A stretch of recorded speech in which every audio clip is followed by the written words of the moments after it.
You say, Hebrew, I wanted to go to Israel to talk to my cousins, delivering the message from the last will and testament of Hazrat Musa alayhi salam. So I says, I go to them, talk to them. I says, you see, in the last will and testament of Musa alayhi salam, book of Deuteronomy, chapter 18, verse 18, it says, Navi akim lahim mikarib akhayhim kamukhawinatati before the bir. I want to speak to my Arab brothers. I don't know Arabic. So I get the Arabic Bible. So I meet Christian Arabs. I says, you know Arabic? He said, yes. I had an argument with a fellow who was giving me a lot of trouble in Canada at a place called Hamilton. You see, a lecture, at the end of the lecture, this man here is asking me questions and he won't let go. Another question and another question. Fortunately, you haven't got the chance tonight, you see. This is all written on paper, so you've got no chance of coming back in a hurry.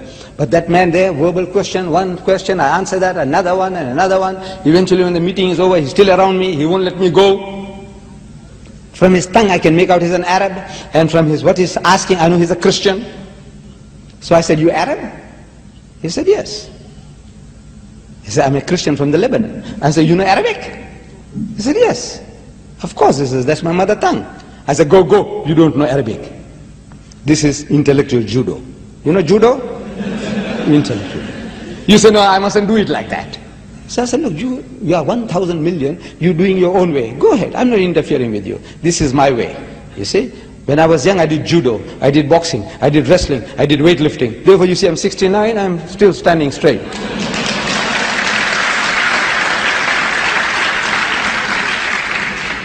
So I said, go, man, you don't know Arabic. He said, you mean to say you know my language better than me? I says, no. I'm ashamed to tell you that I'm a born Muslim, but I don't know Arabic. It's the language of the Quran, it's the language of Jannah, language of my Prophet, but I don't know Arabic. I'm ashamed of myself. Then I said, what do you mean I don't know Arabic? I said, you see, you read this book, the Bible, in your own mother tongue, in Arabic. I said, yes. And I said, you are understanding the exact opposite of what you're reading. Not what is there. If you are told in the Bible, thou shalt not commit adultery, you are understanding as if it is saying, thou shalt commit adultery. So, what do you mean? You take me for a zombie? I said, no. I said, look, I will prove it to you. I will prove it to you. So I said, you remember when Jesus went to that upper room where they had the Last Supper after his alleged crucifixion? I said, he goes in and he wishes his disciples, Shalom Alaikum, peace be unto you, in Hebrew, same as Salam Alaikum. When he said, peace be unto you, I said, his disciples were terrified. So why were they terrified?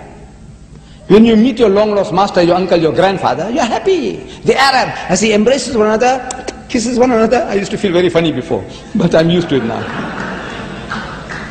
Some people in the village, they kiss on my forehead. You know, I feel so funny, you know. But now I'm getting used to it. However, the Arab and the Jew, he embraces one another. See, his master embrace. Instead of doing that, the guys are terrified. I said, why were they terrified? He says, no, Luke tells us, chapter 24, verse 36, that they were affrighted because they thought he was a spirit. I said, did it look like a spirit? He says, no. Then I said, why should they think the man is a spirit when he didn't look like one? He's puzzled. So I said, look, the reason is I gave all that. Then I said, you know, Jesus wants to assure them that they're not what they're thinking. They're thinking he has come back from the dead. He's resurrected. So he says, Unzuru ila yadayya wa rijlayya.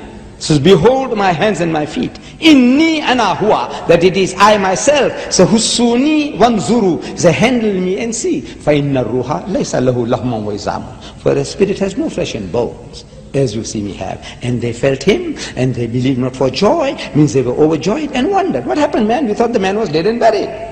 So he says, Aindakum hahuna ta'am. Have you got anything to eat? فَنَاوَلُوهُ جُزْءًا مِّن سَمَكٍ وَشَيْئًا مِّن شَهَدِ عَسَلٍ فَأَخَذَ وَأَكَلَ قُدَّامَهُم. And they gave him a piece of broiled fish and a honeycomb, and he took it, and he ate in the very sight, as if to prove what? That is the ghost, he's a spook, he's a spirit. No, to prove I'm the same fellow man, damn fools, what are you afraid of me for? Shh, I bowled him over, this Arab Christian, that language. So I do learn these snippets are from different languages. I don't know Hebrew, I don't know Indonesian, I don't know Arabic, but I don't know Spanish, but I can give it to you. So how do I do it? I say I have a unique way of learning. Unique method, unique. Nobody, I'm a unique person, you know that. There's not another person on earth. this is, everybody is unique. Wallah, everybody is unique. Everybody is unique. See, I'm not boasting, but everybody is unique. I told my wife one day that I'm unique. She doesn't believe it.